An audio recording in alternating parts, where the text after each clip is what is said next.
Ladies and gentlemen, welcome to another episode of Untitled. I am your host, Jamal Colorado. In today's topic, we are going to be talking about strip clubs and some of the experiences that I've had in said strip clubs. I'm going to start with my very first strip club experience, and then I'm going to end with my most current strip club experience. The first strip club experience I ever had took place on my 18th birthday. I had some friends take me out in Columbia, Missouri, and they wanted to originally take me to a club called Eye of the Tiger. And I believe that was the most poppin' strip club they had in town at the time. But we had another guy with us. He was pretty much an outsider. He was like a Hall and Nash. But he swore up and down. He's like, man, I know the town. He's like, I'm telling you, Eye of the Tiger's played out. He's like, I'm going to take you to this place called Stephanie's Cabaret. He's like, that's where it's poppin'. This is where you want to go. He's like, this is the spot. Just trust me. I got you. He'll have the best birthday experience ever. So we were like, all right, dude, you're from the town. You know it. So we let him talk us into it. We ended up going to this place called Stephanie's Cabaret. And it was just awful. It was my first strip club experience, but I knew instantly that this was the worst strip club that I'd ever attend. To set the mood for you, when we first walked in, there was two guys like up on stage, well, not on stage, but as close as you can be to the stage, and one of them, he was like 76 years old, and he had an oxygen bag and tank like right there on his side, and he was in a wheelchair. So right then I knew like, this is not the spot, like this is not where I should be bringing in my 18th birthday. But anyways, we stayed. The dude swore it was popping. So we fast forward through the night, and we had been there about an hour at this point. And it was awful. It was shitty. There were 3 girls all night. And every time they came up on stage, they did the exact same dance routine in the exact same outfit. These bitches didn't even change clothes. And the only thing that was different about each time they went up on stage to do a set was that they danced to a different song each time. So after about an hour and a half there, we decided that this was not the spot. We were going to leave and go somewhere else. So upon us getting up and leaving, that's when the strip club DJ or the MC got on the mic and he started talking shit like you wouldn't believe. And then he had the 3 girls, like his army of strippers on stage, just trash talking us, like booing us. Like we literally got booed out of that strip club. But I have to say, like I kind of enjoyed it. Like I felt like a true villain that was drawing heat, and it was awesome. But at the same time, it was just ridiculous. So the strip club DJ has got the mic in hand with his army of strippers, his minions of strippers, and he's like, oh, look at them, girls. Look at them go. They're scared of the pussy. Look at them, girls. And the strippers were on stage literally like heckling and booing, like, boo. They're scared of the pussy. Wasn't scared. It was just awful. You need to update your shit. Moving on. So that was my first strip club experience. Now the most recent one I had was about 3 weeks ago. We went to St. Louis, and we went to this club called Hollywood, and it was nice. It was nice on the outside and on the inside. Like it was a great building. It was elaborate.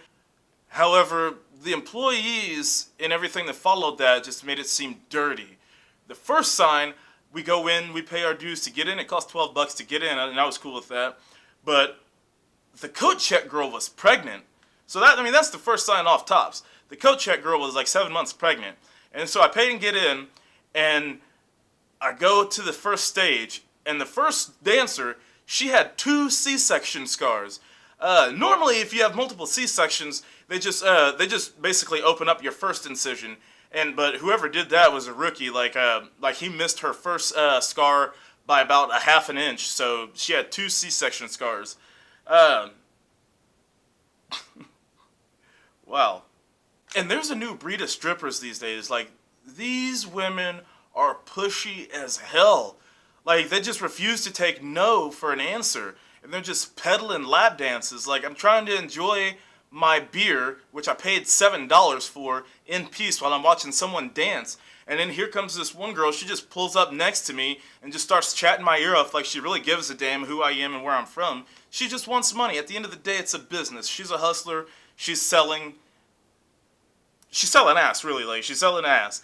But she's just not a prostitute. But if you pay enough, like, she will be a prostitute. Not that I know from experience. I've just heard about it from some friends of mine. And this bitch was on everything. She was super wiry. She was a coke whore. She was on meth. She was pilled out. This bitch was on everything. And then she just kept being super pushy. Like, come on, man. Like, you look like you need a lap dance. Like, you look like you've had a hard day. You should relax with a lap dance. And she just kept going, like, pushing this lap dance. So finally I just broke down to make her leave. I'm like, all right, how much is this lap dance? And she's like, it's only $25. So I'm like, fine. Like, if I just give this chick $25, get a quick lap dance, maybe she'll leave me alone for the rest of the night, and I can go about my business. So we go to the back, and she does her dance. I get my lap dance, or whatever, and I pay her the $25. And then she has the nerve to take the $25 and was like, ooh, can I get a tip too? So I'm thinking to myself, like, I hit the Kevin Hart. I'm like, oh my God, bitch. Like, I swear to you, like, the $25 was your tip. So I get away from the pushy stripper after giving her $25 for the lap dance, and then I gave her a $3 tip. I'm sure she wasn't satisfied with it, but I don't give a damn. I don't know her, and I'll probably never see her again. I hope I never do, because she was pushy. And like I said, this bitch was on everything. Like, she was on meth, she was on coke, she was on pills, she was on shrooms, she was on weed, she was on everything. But I made myself feel better by saying she was just a coke whore. Like, I was able to be okay with that. Like I said, this place was nice, but it was dirty at the same time. They had a bunch of big screens up, and they always had their screens side by side. On one screen, they were playing the Cardinals game, and on the next screen, there was a porno playing, and it had Gianna Michaels in it and Alexis Texas. It's sad that I know all these porn stars by name. But anyway, like, I'm trying to really watch the game, and I'm trying to watch the porno at the same time. Like, it's a multitasking situation, but I mastered it. And it was during all this multitasking that I missed an inside the park home run and a grand slam on the Cardinals game because I was watching Danny Daniels get plowed and take a money shot. It was hard work. I'm one of those people that always believed that no matter the form or currency, that money is money. Apparently they don't think that way at a strip club. Because I can tell you from a hard-learned experience that strippers do not like it when you throw rolls of nickels on stage as a form of tip.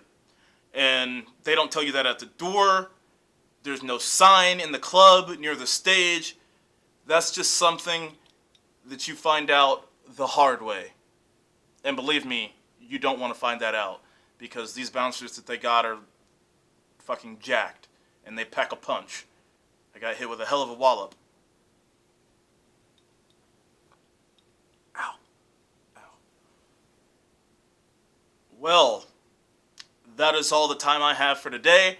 I hope you enjoyed this episode and our topic on strip clubs. I've been your host, Jamal Colorado. Be sure to like this video, leave a comment, subscribe to the channel.